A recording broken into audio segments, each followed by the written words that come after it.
Donc Jacques Martin est le créateur de la série Alix. Et donc c'est une série qui a une cinquantaine d'années, c'était un des piliers du journal Tintin.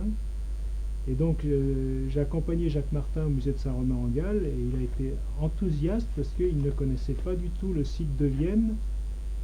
Et il s'était dit, il faut qu'on fasse quelque chose sur Vienne un jour ou l'autre. On a essayé dans cet ouvrage de trancher un petit peu avec les ouvrages de voyage à l'Est qui existent déjà, en essayant de mettre en avant les spécificités viennoises, c'est-à-dire par exemple des monuments qu'on ne trouve pas ailleurs, en Gaule, comme le stade où on a fait des jeux de type des jeux olympiques, hein, des jeux du stade. Donc d'autres spécificités comme la construction d'une mosaïque qui n'ont jamais été montrées dans d'autres ouvrages.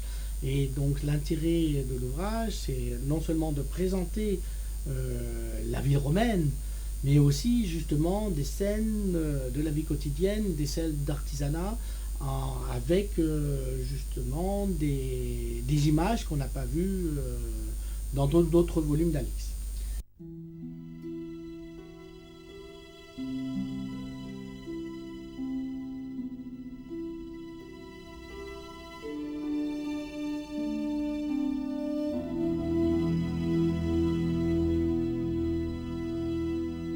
Le site de Saint-Romain-en-Galles, à l'époque antique, c'était Vienne, puisque Vienne était sur les deux rives du Rhône.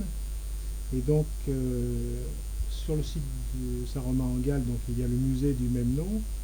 Et donc, grâce à ce musée, à tout ce travail d'archives, de recherche, de maquettes, il y a toute la matière nécessaire pour pouvoir constituer un ouvrage historique de qualité.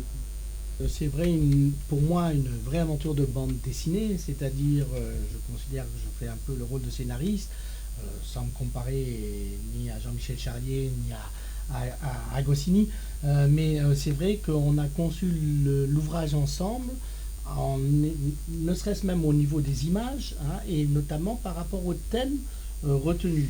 Ainsi, on a sous les yeux une planche où on présente le stade.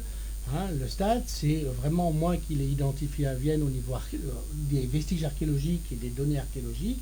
Et là, on essaye de rendre ce que je connais du monument en restitution image. Et donc, je suis intervenu dans le choix des images, dans même les angles de vue, pour avoir des angles de vue un peu originaux et que ce ne soit pas obligatoirement toujours la même vue du théâtre, par exemple. Et donc, en même temps, on a véritablement travaillé ensemble dans le choix des détails, hein, de chaque monument, de chaque personnage pratiquement, hein, des décorations, des sculptures, etc.